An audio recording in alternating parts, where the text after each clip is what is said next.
I'm a mighty man of valor. I follow a holy creed of righteousness and honor. I'll go where my Lord will lead. Hello everyone. This is Worship Music Masters Part 2. I don't know how many parts are going to be, but I'm going to continue.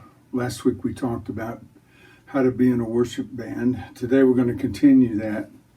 And there's mainly what I was talking about last week is being in a worship band that's the contemporary with drums and guitars and pianos and whatever. But you know, I'm reminded what I listen to, frankly, is choral choirs. I like, there's Family Radio. I listen to that a lot, which is old gospel songs, you know, chorals and choirs and harmonies and such. And that is a very important part of worship. Matter of fact, that's been worship for thousands of years. It still is in a lot of churches. I know my friend goes to the Greek Orthodox Church and they sing the whole time except for a small amount of time when the homily, when the message is given. And it's really wonderful, you know. Music transpasses this world. It's, like I said last week, supernatural. And so choir music, you know, there'll be choirs in heaven. There's just a special thing about choirs and the harmonies that it entails. And it carries its own rhythm. I do not want to pass that up, or not mention it, that choir music is a very important part of worship. Matter of fact, you know, the Bible tells us make a joyful noise.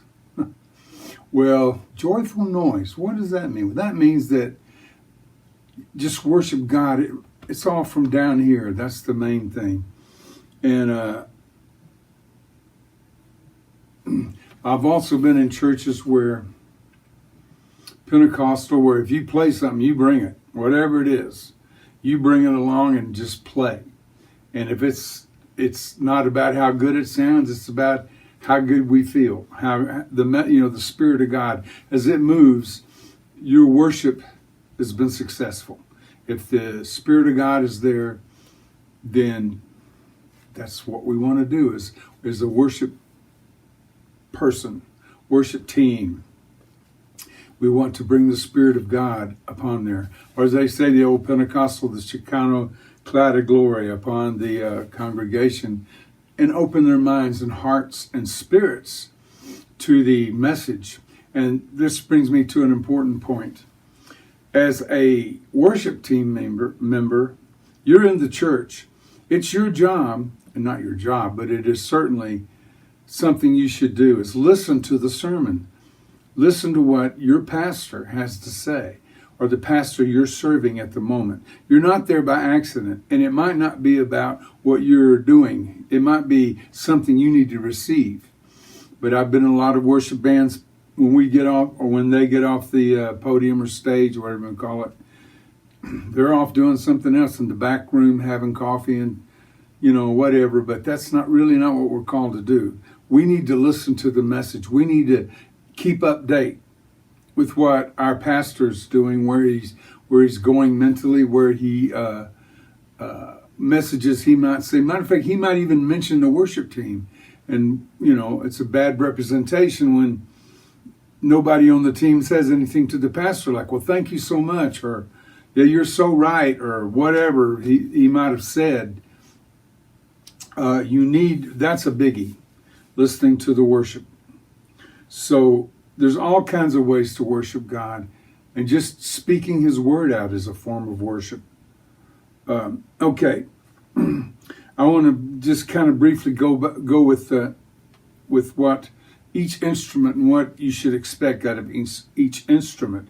The drums, if you're in a band or a worship team that has drums, things I would like to say is that the drummer should realize that he's not playing one instrument.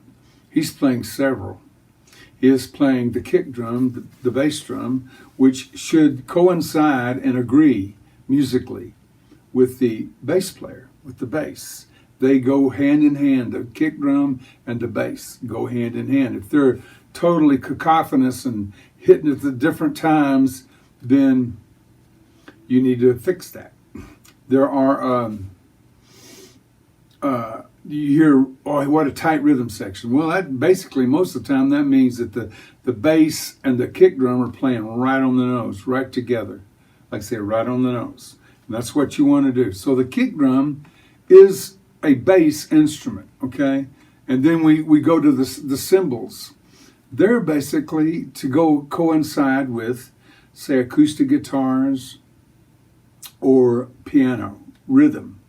I've played with drummers who want to play whatever I'm playing. I get off on something, or somebody gets off on something. They want to start, sounding off in regards to that. And I myself don't like that. Now, there are some types of music, jazz being one of them, that's okay, and it's additive. It's an musical additive. To me, it's not. I like it. I just want a solid rhythm section and play along with that and find something that works to it.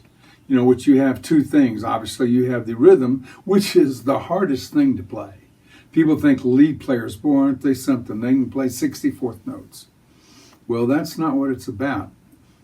A friend of mine, Doug, played with Neil Diamond for 45 years, something like that. Anyway, his main thing was, he's a great lead player, but his main thing is that fella could come up with a rhythm that was just awesome. And he's played on a lot of hit songs just because he comes up with these amazing rhythms, which are the hardest thing to come up with. So keep that in mind. Well, I'm digressing. I need to continue talking about drums.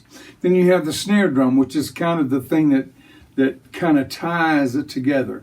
The 2 and 4 beat kind of ties the things together. And the sound of the snare is important too. I like a snare drum that you can hear the snare, which is underneath it. And for the sound people, when you're mixing drums, make sure there's different ideas. You can put a mic on the top of the snare. Some people like to put one on the top and underneath, and put those in stereo, meaning pan them to give a real solid sound. So you can add how much snare you want to. The snare drum, obviously the snare came from the idea that there's these little wires underneath it that when you hit the top, it throws the bottom back down and moves the wire around and makes that sound. So miking that for all you sound people is kind of important. Most people I know use a dynamic mic for the snare as opposed to a condenser mic. Difference being dynamic, this one's a dynamic mic, does not need a phantom power, does not need power. A condenser mic does, which is good for the cymbals. Mostly condenser mic on the kick drum. A big diaphragm mic, like this RE20 is well known for a kick drum mic. Not so much known for a snare mic. Here we go. A 57 makes a good snare mic. You see these a lot. They're not so much, you see them on the cymbals too, but they just don't cover a very big distance. You really want a condenser mic for the cymbals in mind. Condenser mic like a Sony condenser mics, or there's all sorts of them. There's some really good ones out now that aren't very expensive. Okay, anyway. Okay. So, during rehearsal time, which it is rehearsal. It's not, there's worship team band run through, and then there's worship team band rehearsal. Rehearsal is you kind of decide on your vocal parts and lock those in, and a lot of places I go, they just run through the songs and just whatever happens. But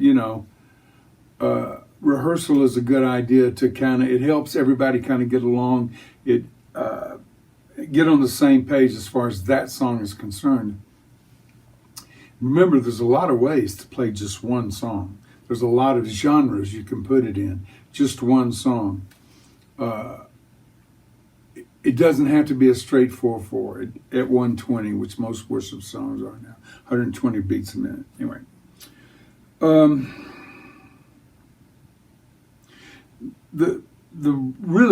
a way to mostly do it, the general rule of thumb is you play the same thing, kick, drum, and bass through the verses, and then you add something to it. Kick it up a notch, as they say in the cooking world, in the chorus. You want choruses to lift a little bit if you possibly can, which means in the drummer maybe putting on a ride cymbal or an open hi-hat, something to kind of lift it up.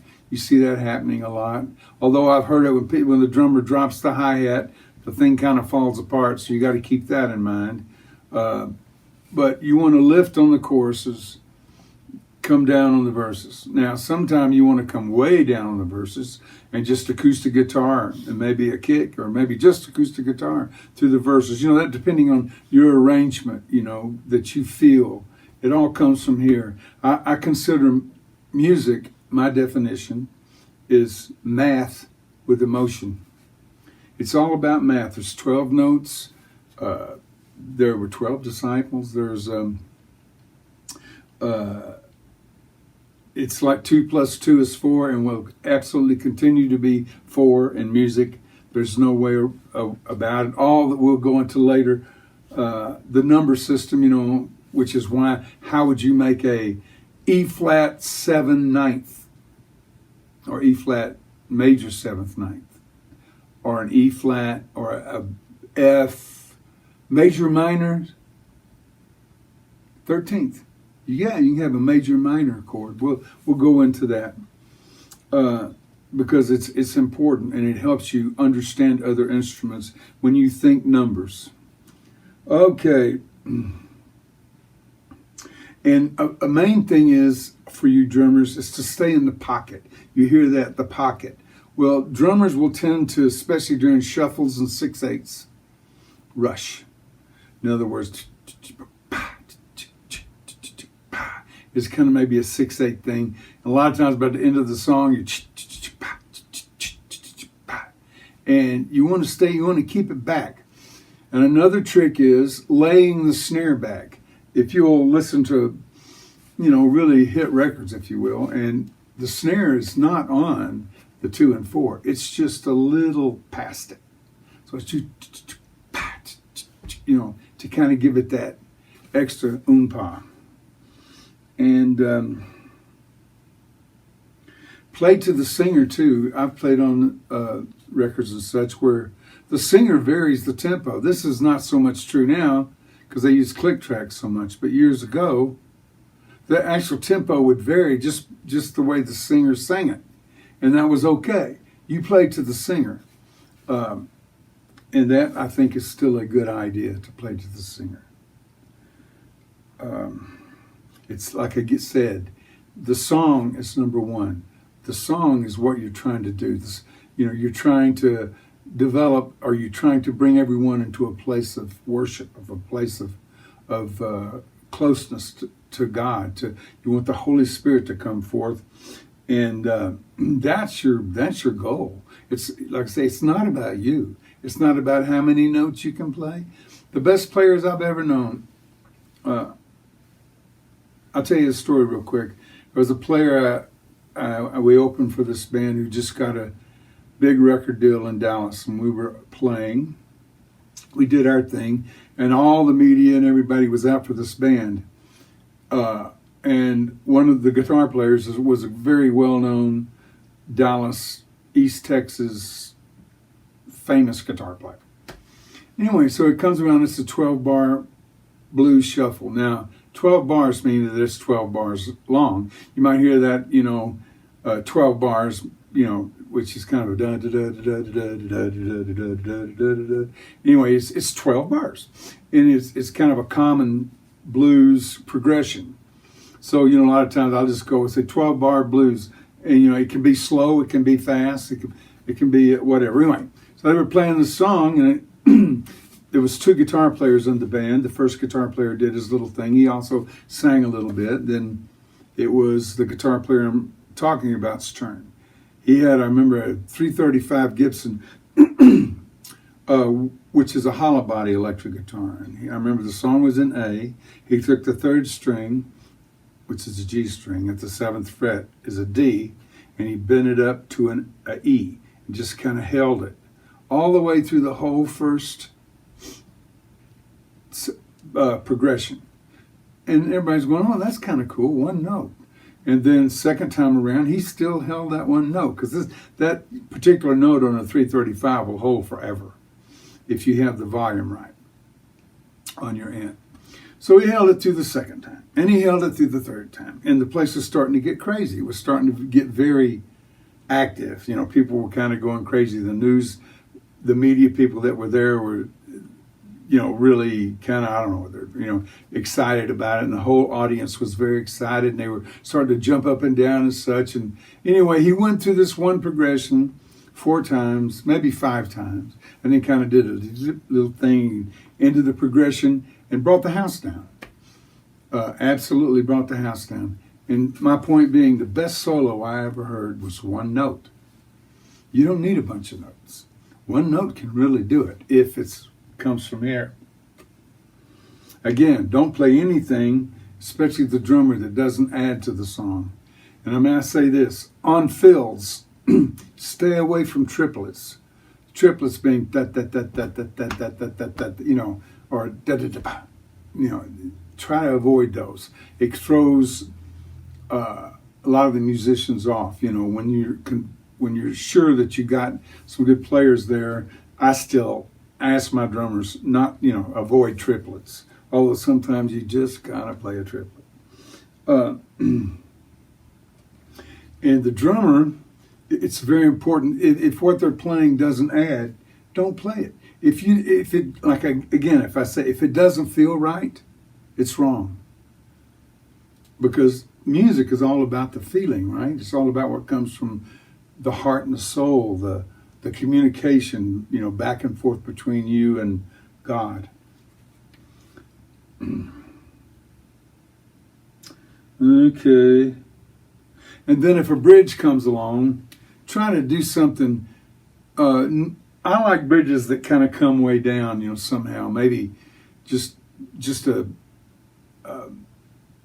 piano or something playing through the bridge. But you know, you want the sections to be very defined for the most part. Although, again, this is all music theory. This is not necessarily fact. It's just what I found that works good.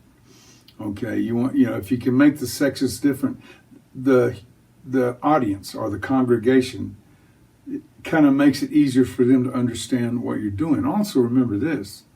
It's 3 seconds before a person listening to your music knows what you just did. It takes it that long, I hear. It takes it a while anyway, for it to actually register. The human ear is behind what you're doing. That's why you can play something horrible, like we mentioned last week, and just smile. You know, if you play seafood or clams, then just smile and just keep on rolling on. And sometimes they go, boy, that was interesting. You just don't know. Well, and I can tell you this too, God can make it interesting. You pray before you play. That's probably rule number absolute 1. Pray before you play, and God can, truthfully, I've seen him do it. I've played stuff and I'm going, that was just horrible. And people say, man, that's the best we ever heard, or whatever. You know, it ministered to him is the main thing. I can tell you another story. I was worship leader at a church in Ventura, California. And the pastor said, hey, you don't have to worry about music. This week we have some people coming in.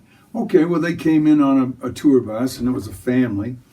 And they set up and everything, and I was going, ugh. It was like the Happy Goodmans, which I actually have played for and been with, who are wonderful people too. Vespa got George Jones saved. Anyway,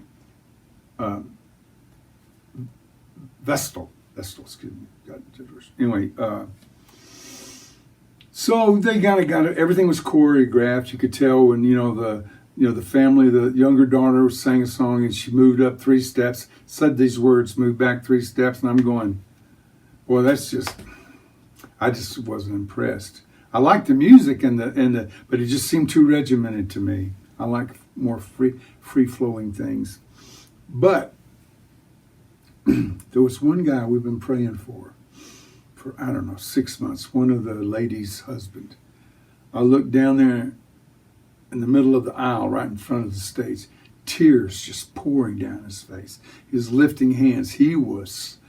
That man was touched by God. And from that point on, I said, I just don't know what's going to touch people, but God does. And like I say, you might think it's horrible, but it can still touch people as long as you pray before you play and let God help you. Again, drummers, keep your eye on the leader of the band. Don't put your head down there and just get lost in whatever, because you might be wrong. Don't expect or assume anything, especially if you're playing with me, because I change all the time. Let's talk about signals. Signals I use, for instance, there's a lot of times when you don't get to practice as a band or a worship team. As a matter of fact, the bands I play in, we don't do the R word very often. The R word is rehearsal. We try to avoid that because generally these guys want to be paid for rehearsal, and there's just not enough dough for that show. But to pay for the rehearsal. So we just go, play classics or whatever, or go through, like for instance, this, if I do this, that means at the next downbeat, next one, stop. Just stop. And if I kind of go like this and like that, that means kind of a sustained stop, but a serious one like that is a staccato, bam, stop. Then if I kind of do like this, that means, okay, let's bring the volume down. If I go like that, that means let's bring the volume up. Let's make it bigger. Here we go. Let's make it bigger. Now, as far as I'll do this, which means let's take it from the top, which generally means the intro. If it has an intro, let's do the intro, or just start the song at the top, which happens a lot when you're, if the Spirit's really moving and you want to keep it going, and you got to tell these people where to go. Especially the bass player, which we'll get into, because he's got to be there on the downbeat. A guitar player, another one, can wait just a little bit when they find out what the chord is. But if the bass player plays the wrong chord, well, you got a problem. So you got to tell everybody what's going on. I've seen some musicians, like I was in a band, and the leader of the band was a bass player. So he would back up like that, meaning go to the chorus. That's what he meant from the chorus. And if we're going to the top, he would just look at everybody and say, top, But, because he has to keep his hands going. Also, there's this, keep it going. I've heard that. There's this, I don't necessarily like that. But that means cut it. Let's stop, Then there's one I like, this, let's go eat. Well, maybe I eat too much, but that's kind of a good one. This means that's bad order. That's an old railroad signal, meaning bad order, meaning, or as I think of Pastor Davis, bad Oreo. That's means don't do that. That's not working. I remember I was playing with a guy, I don't want to mention all these people, in Santa Barbara, and he was there doing a concert, and he was needed a pickup band, which I do that some. They just come into town, and it's cheaper to use a pickup band than it is to bring all your musicians along with all their equipment. And you have to put them up. You have to give them a per diem. Well, you're supposed to give them a per diem. And we're playing somewhere. Maybe it wasn't Santa Barbara. Anyway, the band leader of the house band of this place we were playing with was a piano player, and they kept calling for him.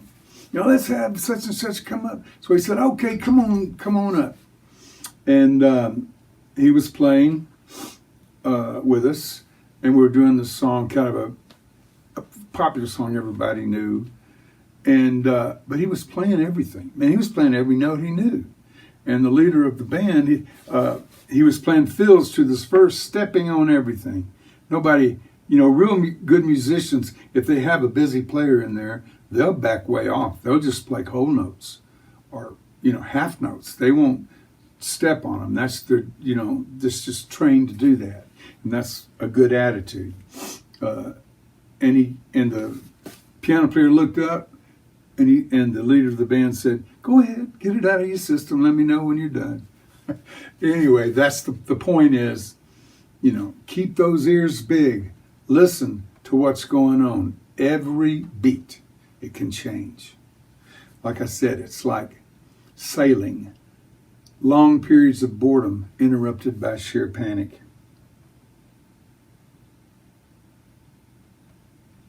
Okay, the bass player, again, should always be aware of the kick drum and what the kick drum's doing.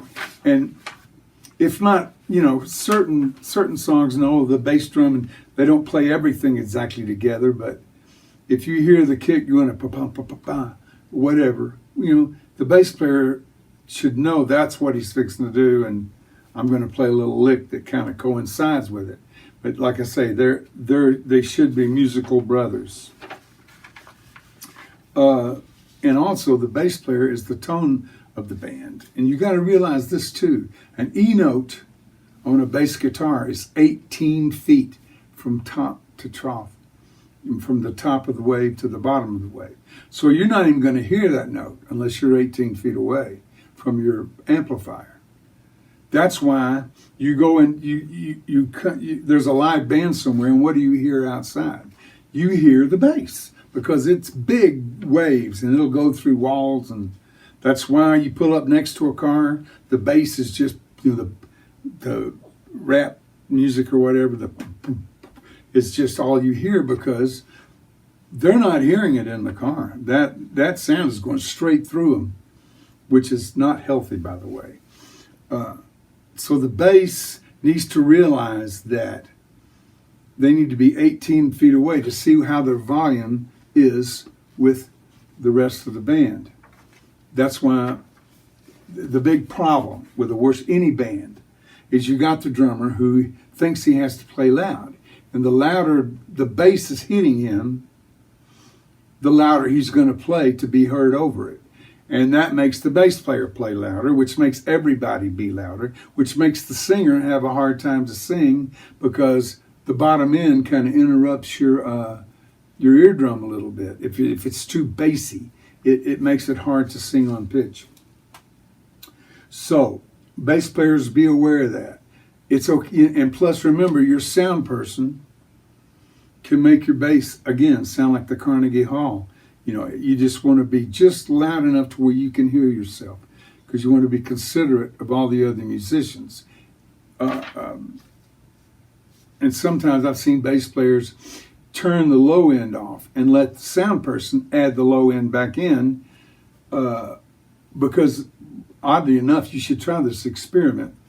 Turn the low end, make your bass pretty flat or even a little thin where you're hearing it. Have somebody play it, walk out 20 feet, and you're going to go, wow, because it's going to be, that low end is going to be right back there, making it happen.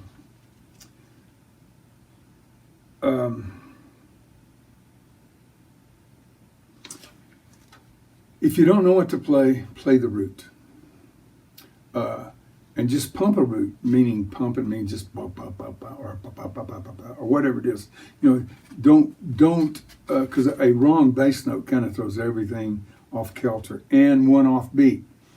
It's better to play whole notes on beat and in the pocket than it is to play anything else that isn't.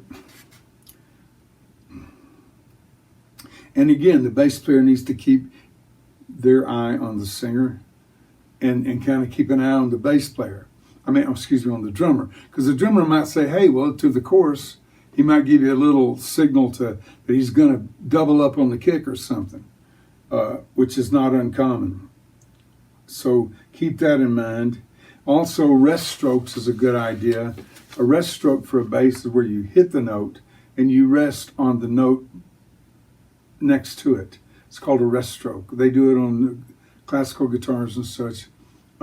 So it just gives it a little bigger tone. Although the pick on a bass has a whole nother sound, and it's not wrong. It's just different. But for a big low end, I prefer a rest stroke. Again, always add to the song. Remember how long you hold the note is just as important as the note itself.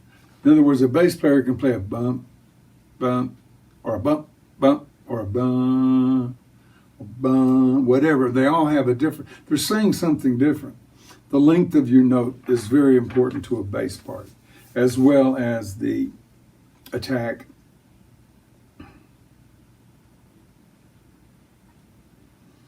Oh, I have this written down. There's a time to walk the bass and a time to not walk the bass. That's on songs that, again, that you maybe you've never done before. No rehearsal, no R word. And again, it all comes down to big ears, playing from the heart, and math. The math is in the head, meaning the numbers, which we're going to go into. Also, we're talking about signals. You might see a band where the lead's flashing out this. Well, these are chord names. It's the 1, 4, 5. That's the most common progression there is, 1, 4, 5. Meaning like in the key of C, C being 1, D being 2, E being 3, F being 4, G being 5, A being 6, B being 7, and then octave C, would be 8, or an octave higher. That's why when you see a chord that says 9, that means it becomes the 2 becomes a 9 because it's a D, right? It's a 2 as well as a 9, and so they just keep building a chord on that, and we'll get into that because I think that's really an important thing to know, and not many people do or take the time to figure it out.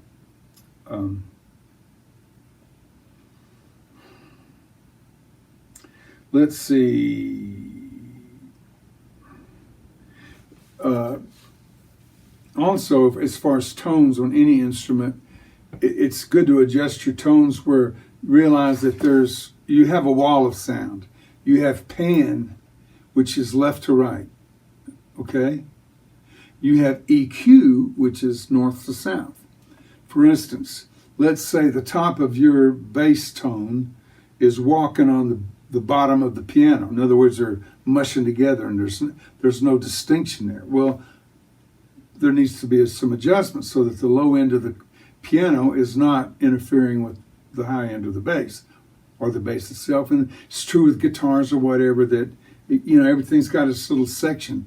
And the cleaner and the more distinct, the less frequencies are banging against each other, the cleaner the sound is. And remember that bass player, you're a part of the rhythm section and the drummer. You and the drummer are the main part of the rhythm section. It doesn't have any vowels, I guess, for a reason. Rhythm has no vowels. Well, I don't know what that means, but it means something. Just remember that you're there to keep the rhythm. And that is number one. Showing people how good you can play is way down the list, if on the list at all. Okay, let's talk about the piano. There's not much to say about that. It's just that be careful what your left hand is playing, that it does not conflict with the bass because they're right there in the same register. A lot of piano players will just play with their right hand if they're just doing a rhythm thing. If you put your left hand in there, then it needs to be quarter notes, whole notes, half notes. It needs to, whatever it is, it should not step on the bass part. No part should step on anybody else's part. It should be a congruent flow. Okay, other instruments I have here only play simple rhythm unless you're playing a fill. Okay, that's important. Simple rhythms are important. And the more musicians you get playing in a band or a worship team, the more important that becomes. There's times I have 8 pieces going and I'm just playing chunk, chunk, chunk. By the way, a chunk is just that, a chord that's chunked. And then there's called rakes. That's where you just rake your pick or whatever across the strings and it kind of let it sustained. Rakes you hear a lot of that in new contemporary Christian music. I make a joke about, pretty much as a guitar player, all you really do is rakes and strings. I have a setup on mine that has a MIDI controller on my guitar, and I'll play strings and rakes. If I'm playing with a worship team where they're playing very contemporary music, because that's mostly what happens, and that helps bring it up in the chorus, the rakes and the strings.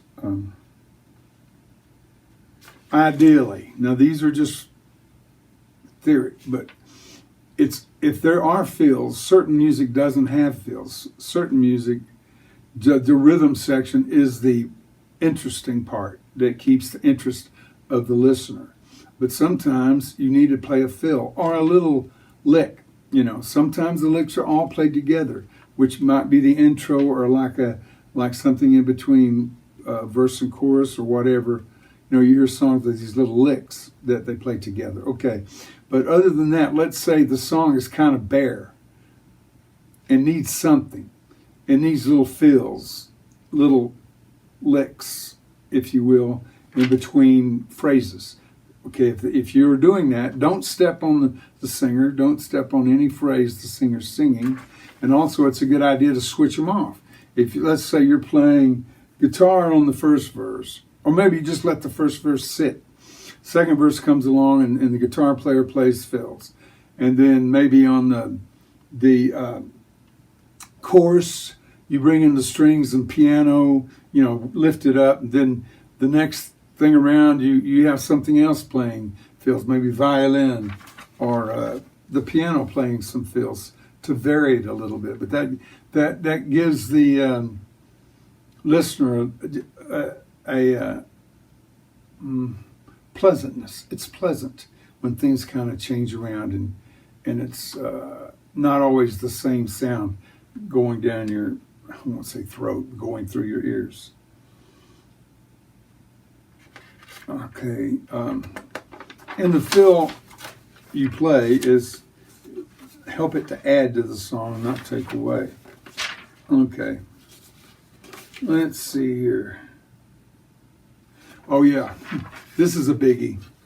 Never end a note of your fill with the same note as the singer, which is another reason why you need to kind of, as you learn the number system, which we will, you'll kind of know which note the melody ends in. Of course, normally it ends in a 1, or in a minor key, it'll end in a 6, or sometimes a 5, whatever. It can be always different. I would say 80% of the time it ends on a 1. So you want to end your fill with a 3 or a 5, right? A 2 sometime will work, but we'll get into that because I really want to. I want to increase God's kingdom, and the idea of numbers in music goes along with my idea of math with emotion. Plus, that's why all chords you hear, C13th. Why does it have 13 in it? A C7. Why 7? What's the deal here? And just to give you a preview, oops, there's only 4 chords.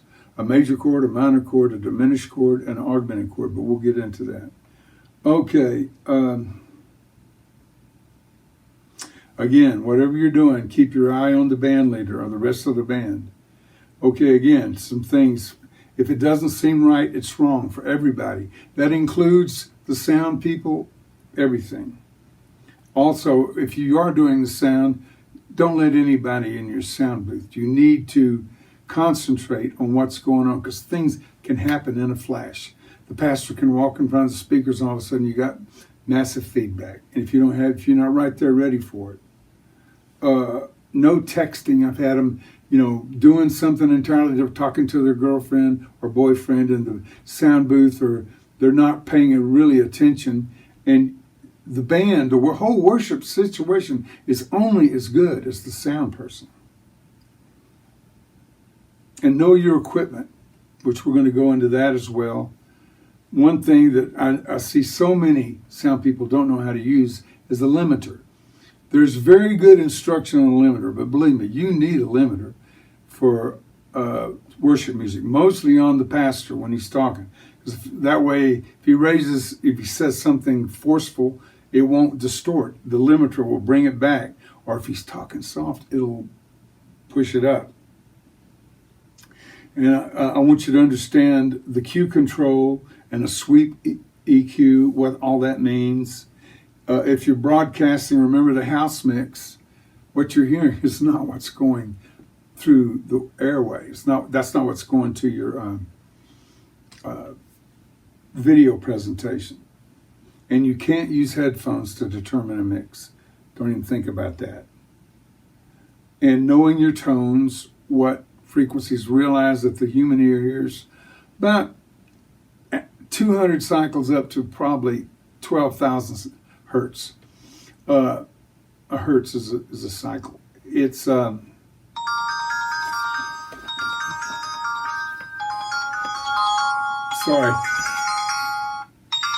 Okay. Well, you can see how tech I am. I use a flip phone because it works.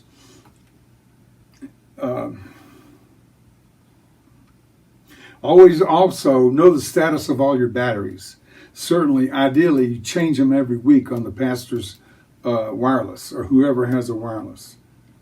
Or have a schedule and mark down when you change the batteries because that can ruin a whole service. If the battery goes dead, then you got to go up and do it, and there's this delay, and it takes the mind off the people, of the sermon. And sometimes a sound person has to put their foot down. People always blame the sound person, especially the musicians. You have to say, no, this is how it is. No, this is good. They have to have confidence in you. And or they just have to know that you have it. This is what I'm doing. That's important. And remember, the monitors shouldn't be up too hot because that affects the whole house mix, especially in smaller churches, smaller auditoriums.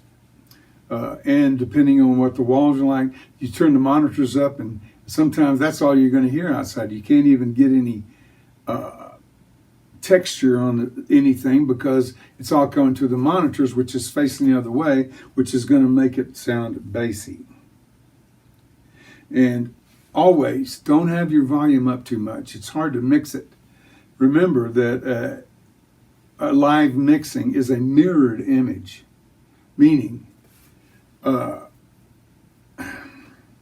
if the bass is real hot on stage, well, the bass is going to be turned down at the board, which is going to give you, if that's what you're throwing out to be recorded or whatever, you're not going to hear the bass very much because it might have blended well on stage or during the worship service, but it's in the same with any instrument. It's going to vary back and forth. And I'm really funny about drummers who in cages, like I said last week. That won't happen with me. If you play too loud and I'm hiring you, I just won't hire you again. You just won't get the phone call. I had played a gig, Beverly Hills, weirdly enough. They kept saying, turn it. I had an 8-piece band. They kept saying, turn it down, turn it down. So I went up there, and there were 400 people in there. At the Beverly Wilshire Hotel, which is pretty nice place. So I just unplugged everything. I mean, unplugged it. There was no, and we're electric. And I told the drummer to play with his finger. That's about how loud his snare was. And the lady looks at me, she goes, perfect. So I don't know. And that's the deal. You gotta do what you gotta make them happy. In a worship team, it's kind of I've really never gotten paid for doing worship music. And I've been doing it for a very long time. Never even asked for pay. I know there are many who do. I have friends who do. Of course, some of them have to write choral charts and manuscripts and such, and it's a big job, and you would expect them to get paid. But I do it for the Lord, My battery went out, so I'm shooting the very last part of it. But it was basically just to wrap things up that we're here to worship God, pray before you play. We're here to set the mood for the sermon. So God bless you in all your worship music master efforts. God bless you. I'm a mighty man of valor. I follow a holy creed of righteousness and honor. I'll go where my Lord will lead.